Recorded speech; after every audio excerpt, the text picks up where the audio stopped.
Have you guys ever heard about like food deserts? Why? Well, first of all, let's start with this. Why do municipalities sometimes do garbage collection or water treatment or mowing, landscape beautification? Why do municipalities sometimes do these things? A lot of times municipalities get involved in what you could typically find in the private sector because they don't have to make a profit on it, right? A lot of times a municipality can step in and do something and it'll be cheaper because they're already paying the employees to be there. They have set standards and they don't have to make a profit on it, right? It's not something that they have to make a profit because they got to pay off loans. They got to do this. They got to do that. They're already there. They're already in control of it. They can build the infrastructure. They can do it and they don't have to turn profits, right? As long as they're not losing money, which sometimes they do, they are able to outsource these things. So the reason a city, a municipality might run a grocery store is because there's these things called food deserts. These are areas where it's not super profitable or maybe not profitable at all to run a grocery store in certain areas, and people have limited access to food, good food or healthy food or any food in these areas. If a city runs a grocery store, it's almost as if a nonprofit's running it, right? It would be a grocery store that could be run, and the number one goal wouldn't be profit. So they wouldn't worry about, we can't put it in this neighborhood because it won't make us enough money. They just put it in the neighborhood and run it and do it. Should cities take over all grocery stores? Absolutely not, right? That doesn't sound good to me. I don't like that. What if the city fails? I like the market taking care of the market. Could cities potentially put them in places where a traditional grocery store may not put a store because they're not going to turn enough of a profit? Sure. They probably could. Let's see what the article's about before we open it.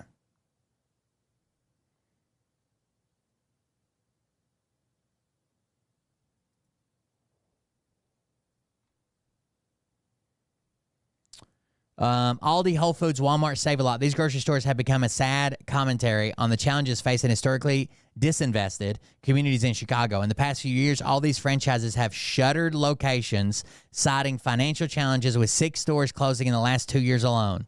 Residents have grown increasingly frustrated at efforts to bring better food to their neighborhoods. That's why Chicago is making plans to potentially open a store of its own. Mayor Brennan Johnson's office commissioned a feasibility study delivered earlier this month, looking into the idea of establishing a city-run grocery store, which would make Chicago the first major U.S. city to do so.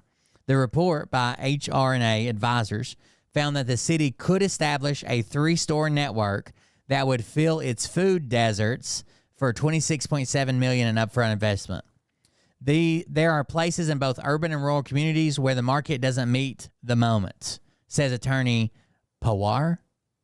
Says, I don't know why I said attorney, Amiya Pawar, a former Chicago alderman who now works for Economic Security Project, a nonprofit focused on fighting inequality. What we need in communities is banks and grocery stores and pharmacies that are permanently tethered to the community. They can't up and shut their doors. The demands of shareholders shouldn't be tied to the health and well-being of and lifespan of local stakeholders. That makes sense, right?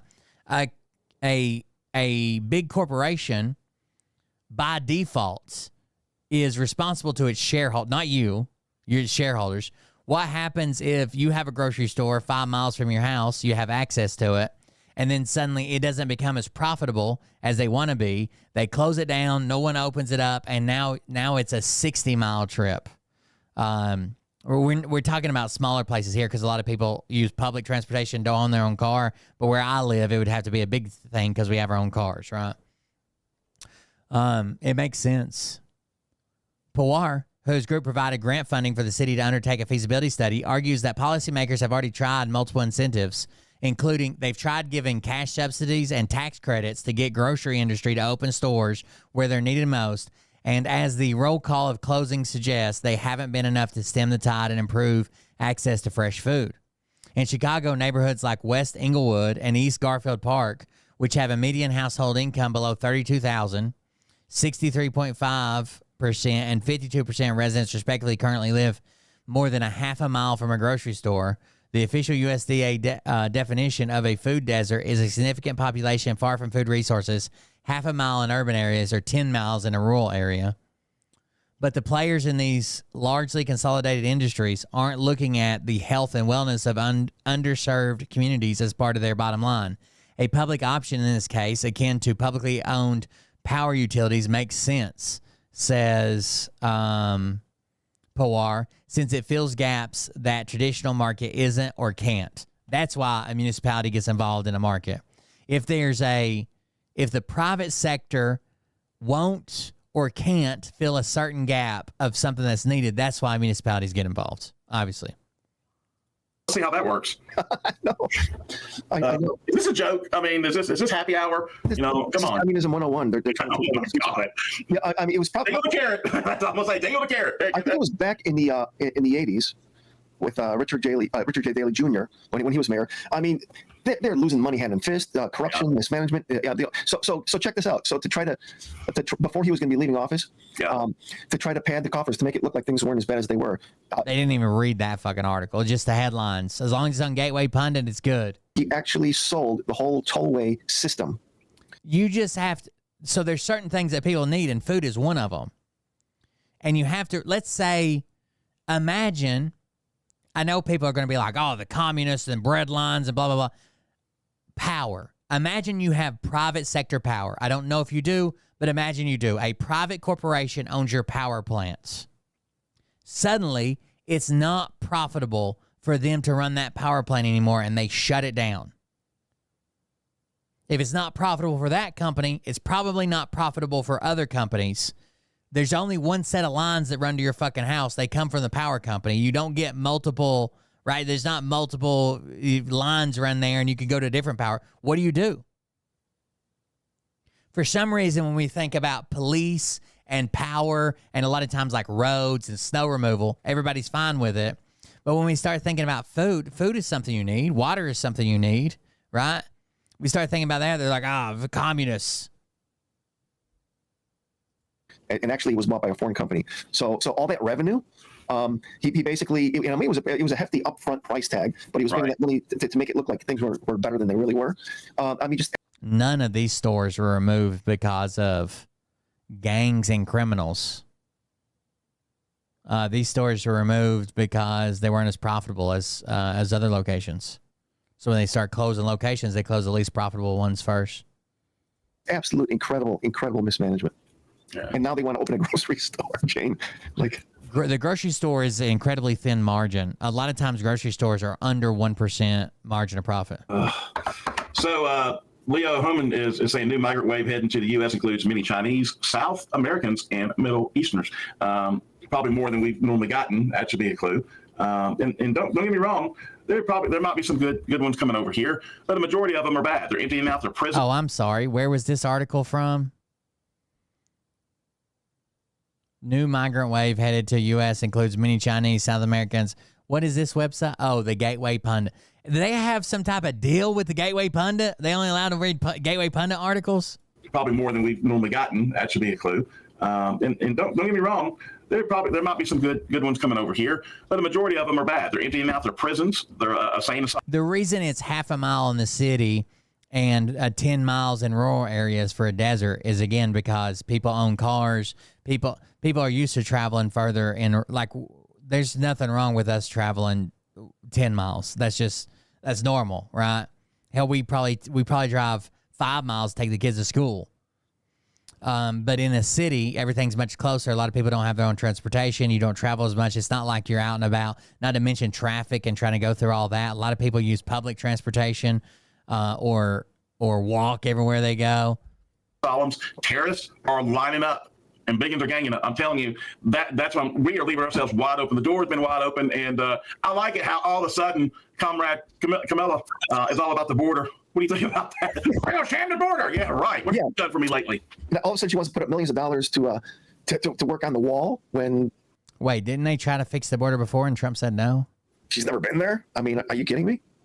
She's been on the other side of the wall. That's a whole other subject matter, but yeah, crazy. Absolutely. So you think she was an immigrant? absolutely insane. But this thing that this article they just put up, I mean, we've been talking about that for a while, warning. Oh my God, they've got to deal with the Gateway Pundit, right? By the way, this is actually really bad. So one of these ladies helps elderly people register to vote. A lot of them are like in the Latino community because she's bilingual. She helps elderly people register to vote, make sure they're on the voter rolls, make sure they're registered to vote, whatever. She filed a report saying that these people had requested their ballots and hadn't received them. She filed a report with the state saying, hey, I know of a few people that I helped register. They're registered. They're on the voter rolls. They filed reports for their. They filed a request for their ballots and haven't received them. So the government shows up with 7 police officers. First thing in the fucking morning, she answers the door in her nightgown. They bust into her house looking for these ballots as if she stole them. She tells them the ballots aren't here. I told you guys we didn't get them. Then they question her for 3 hours. This Ken Paxton thinks that he's going to single-handedly stop election fraud that doesn't exist. Hold on, let me see if I can find this video. I bet you I can do it this way. Hold on.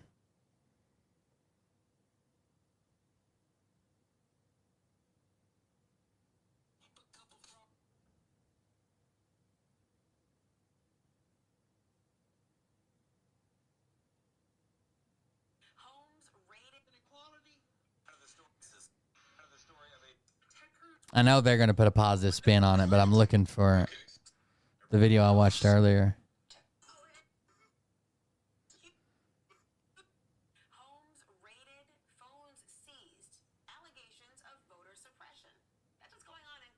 All right, let's just do this. Let's minimize. Oh, we'll do it over here. TikTok.com.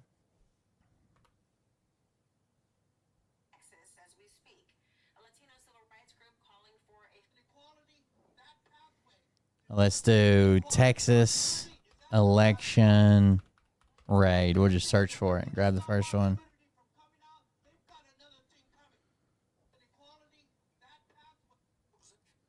Homes raided, phones seized, allegations of voter suppression. Oh, they also seized a Democrat that's running against a Republican. They showed up, raided her house, and seized their phones. They seized both their phones. Yeah, out of fear of Trump winning, that there was. Oh, hold on. What's going on in Texas as we speak? A Latino civil rights group calling for a federal investigation after its volunteers said they were targeted by Texas Attorney General Ken Paxton. The civil rights organization, LULAC, says officers broke down a door. They say an 80-year-old's medicine was taken. They say an 87-year-old's home was raided at 6 o'clock in the morning. She's quoted in the New York Times as saying, they searched everywhere. My underwear, my nightgown, everything. They went through everything. And a Democrat running for state House representative says her home was also raided. Cecilia Castellanos says, quote, this is all political. Here is the state director of LULAC speaking out today. We're asking the Department of Justice to step in. Because justice and equality, that pathway to justice and equality in our community is at the ballot box. So if they think that they're going to stop our community from coming out, they've got another thing coming.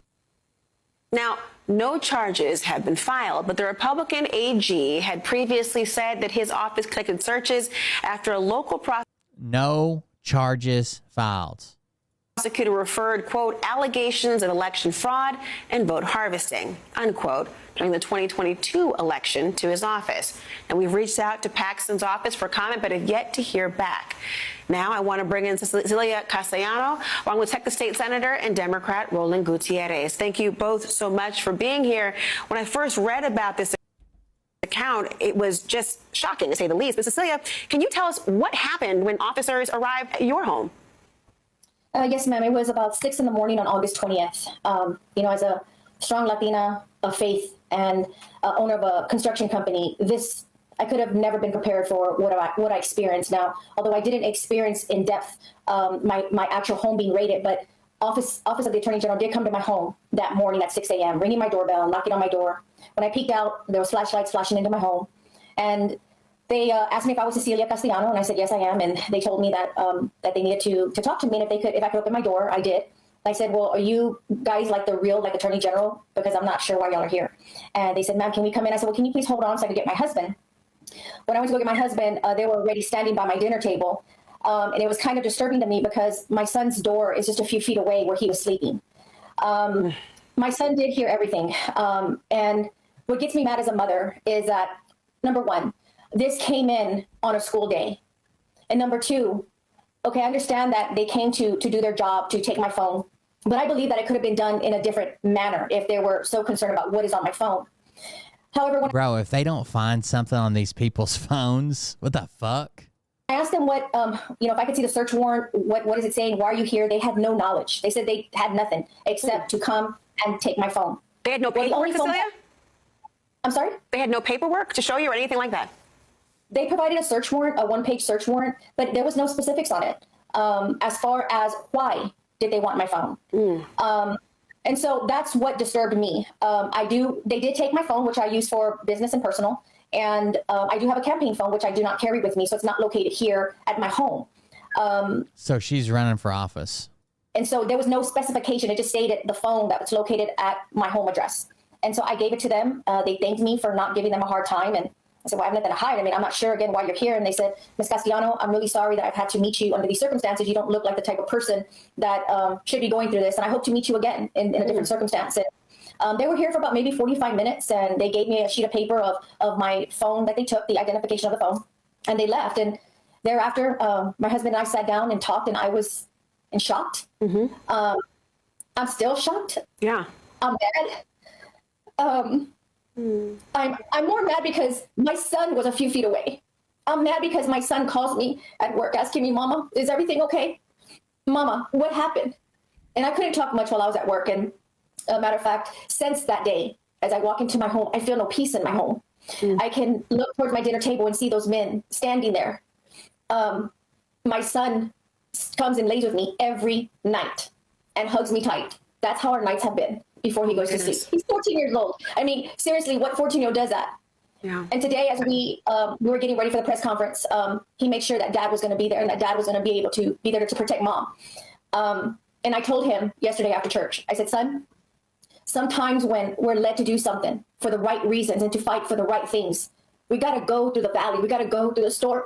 But this is why people like those before us, whether it's Martin Luther King, whether it's any other activists that have gone before us and have died for us, we have the rights we have today. But today and passed on August 20th was a day that they violated my home, and they broke and took away my rights, my freedom in my own home. Oh, my goodness. Senator Gutierrez, I'm going to bring you in. Just hearing Cecilia describe this, and as a mother, just hearing what it must have been like to try to explain this to her son, to relive this moment here today. What are these allegations by the Attorney General? Where are they coming from? This was not the only person whose home was entered in this way or things even taken. What is the basis? I don't know what they're doing. Maybe they have a valid concern for this, but they better, they fucking better. If they don't find anything and it's just like an anonymous report, they're trying really hard. They're purging voter rolls. If you live in the state of Texas, you better make sure you're still registered to vote because they're purging voter rolls, and that's good as long as they're verified purges. I don't care about them getting rid of people that are no longer eligible to vote, but they purged like 1 million people the other fucking day. Who knows? They didn't give any guidance to how they picked these people or what they did or how they come across them. Just purged 1 million people off the voter rolls. No, it doesn't appear that there is any, Laura. I mean, the fact is that this Attorney General, who has been indicted, as you know, in the state of Texas and on seemingly some kind of probation for securities fraud, this is the umpteenth time that he's done this. Every election cycle, he picks a race or two that is contentious, like Cecilia's, and goes out and makes these allegations. And here you have these allegations of vote harvesting, if you will. 3 from an affidavit of an election 2 years ago. I still have the pieces of the affidavit that I've seen have no real specificity, which, as you know, in a criminal court doesn't really hold up. This man has gotten what he's tried to do, which is basically have a narrative for an election so that they can try and beat Cecilia in November. This is unfortunately what's happening. It would be comical if it weren't so tragic, because you had an 87-year-old great-grandmother who seemingly the cops came into her house for a couple of hours at a time. She was in her bathrobe. They didn't allow her to change clothes. You had another 82-year-old woman and an 84-year-old woman. This is what's happening in my district, and this is the Republican narrative that they're trying to frame throughout the country. Sadly, it's not a narrative of positivity of how they're going to change things for the good in America, but rather it's a narrative that is simply stated to try and scare people and keep them away from voting in November. And that's in essence what they've done in the Latino community in South Texas here. It's voter suppression, it's voter intimidation, and the net effect is that less people will be voting because of it. This was so important to hear what your experience has been. Cecilia Castellano, Senator Roland Gutierrez, thank you so much, both of you, for sharing what has happened. Truly unbelievable. Thank you. Thank you. Thank you. Homes raided, phones seized, allegations of voter suppression. That is going on in Texas as we speak. A Latino civil rights group calling for a federal investigation after its volunteers said they were targeted by Texas Attorney General Ken Paxton. The civil rights organization, LULAC, says... I don't know. The whole thing's wild. They better have something. They better have something, or else they're just fucking... This is voter harassment, intimidation. I don't know. It's crazy. All right, guys. I'm out of here. 1 a.m. Thank you guys for joining us. Thanks for being here. Thank you for the donations and support tonight. If you could, please support the show. We got kind of sidetracked over on here on PPN trying to see what the fuck he said. But thank you guys for joining us. Consider supporting the show at coldbeer.fund. That's how we pay for everything. Thanks for being here. We'll be back tomorrow, hopefully at an earlier time tomorrow. Thanks for joining us. We'll see you tomorrow. Have a good night.